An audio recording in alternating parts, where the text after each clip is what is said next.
A surge in crossings at the U.S.-Mexico border in recent months has led U.S. border agents to drop some migrants off at sites in rural American towns to begin their wait for court hearings.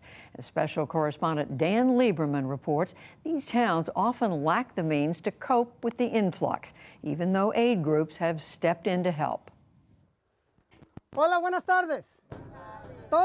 It's another hot day on the border for Fernie Quiros, a volunteer with the Arizona-California Humanitarian Coalition, a group that was created to respond to a growing trend: Border Patrol releasing migrants in small towns that lack the resources to respond.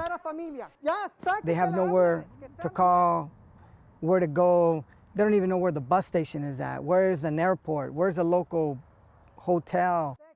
Instead of releasing the migrants onto the streets, Border Patrol began dropping them off at the Regional Center for Border Health in Somerton, a rural city near Yuma, Arizona, where they get COVID tested and are given food and water before boarding a charter bus to shelters hours away. From there, they often travel hundreds of miles to stay with family members or a sponsor. The 41 individuals that were released to us today, this time tomorrow, they will be in the arms of their family. The next day, we met C and her 9-year-old daughter from Nicaragua. For her own protection, we're just using her first initial. I asked her why she decided to leave now. There is a lot of conflict. There's no economy. There's no work. There's no way to get ahead. Besides, we're afraid of being in a country where there is great danger for everyone. Once they got to the U.S. border, they crossed between official ports of entry to get into the U.S. The area where we crossed, the wall is there, but it's open. The wall isn't closed. There's an entryway. We're right up against the border with Mexico, where just a small fence and canal separate the two countries. We were told by Customs and Border Protection that a majority of migrants are choosing to cross at places like this one instead of ports of entry. Under Title 42, the pandemic-era rule that expels most migrants, many know that if they cross here or other places like it and turn themselves into Border Patrol, they can claim asylum. Customs and Border Protection say they've recently seen the highest number of apprehensions along the southwestern border in 2 decades, with nearly 180,000 in April alone, a 34% increase from the last surge in the spring of 2019. When you see these rural drop-offs occur, what does that say about the system? Well, it would say that the system is bogged down. Robert Bushell is a special operations supervisor with Border Patrol's Tucson sector. He points out that by law, Customs and Border Protection has to release migrant families within 72 hours of their arrival in the U.S. Unaccompanied children are transferred to a Health and Human Services shelter until they can be connected with vetted family or sponsors. We don't have facilities that are built to house these populations like family units. When it's time to transfer custody, let's say to ICE, if ICE is not able to take those folks into their custody, we really have no choice but to release them with a notice to appear. Some end up paroled into the community and some end up in detention. Alex Miller is an attorney with the Florence Project, a legal services organization that provides free counsel to migrants. She says while some, like C, are processed into the U.S., most are still being immediately expelled back to Mexico under a pandemic-era rule called Title 42. Initially implemented by President Trump, the Biden administration has continued the policy, which closes the border indefinitely to non-essential travel to stop the spread of COVID-19. We see it applied differently to people from different geographical backgrounds or demographics. But for the most part, individuals and families from Central America tend to be returned to Mexico.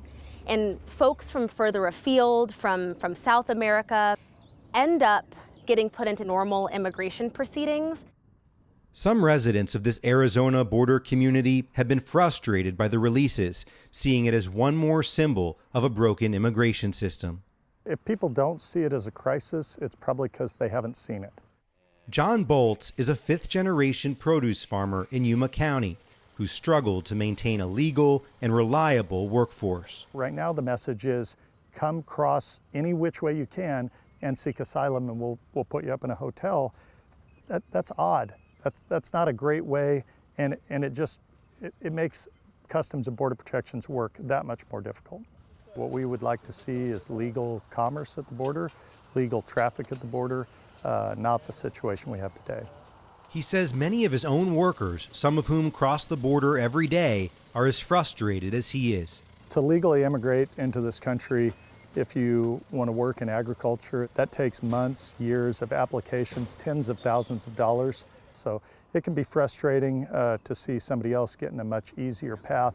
For Mario Jauregui, who owns a business in the nearby border city of San Luis, it's a question of taxpayer dollars. What's next for those families? Where are they going? Who's going to be taking care of them? Who's going to be feeding them? Who's going to be the health care that they need to be receiving? This is going to put a tremendous burden on the American people. Border Patrol acknowledges it presents challenges for the agency, too. As Border Patrol agents, our job is to know who and what is coming across our borders between the ports of entry. And when we encounter large groups of children or family units, more of our resources that should be on the border looking for the who and the what's crossing are now diverted for a certain period of time to deal with those kids or those families that just entered. Carlos Bernal, whose family emigrated from Mexico in 1972, believes the U.S. must welcome them. Why do we have to deny them the universal right of the American dream? This land isn't owned by any individual person. It's everyone's land. We are all immigrants. Well, I think we need to really talk about our small communities along the border. Doug Nichols is the mayor of Yuma. We really need to have a policy in place that protects them and that takes care of what the issues are on the release to not adversely affect the small communities where they need to transport to other communities when DHS is already present in those other communities. At the end of the day, this will just be a cycle that repeats itself if we don't get to the heart of the issues. Alex Miller with the Florence Project agrees that the system needs to change. One way to relieve some of the pressure on Border Patrol in rural areas is to make sure that migrants who want to seek asylum at ports have that opportunity. After leaving Somerton, C and her daughter arrived safely at Casa Alitas, a shelter in Tucson, almost 4 hours from where we first met them. They were given a place to sleep, new clothes, and food before heading to the airport to fly to San Antonio to reunite with her brother, who she hasn't seen in 10 years. I asked her what her hopes are now. I have to work so that my daughter can study. I want her to have a better future.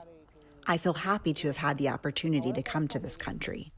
If the Biden administration ends Title 42, as they just did with Trump's Remain in Mexico policy, aid groups and Border Patrol anticipate there will be a significant increase in the number of migrants crossing the border again. They're waiting to hear what comes next.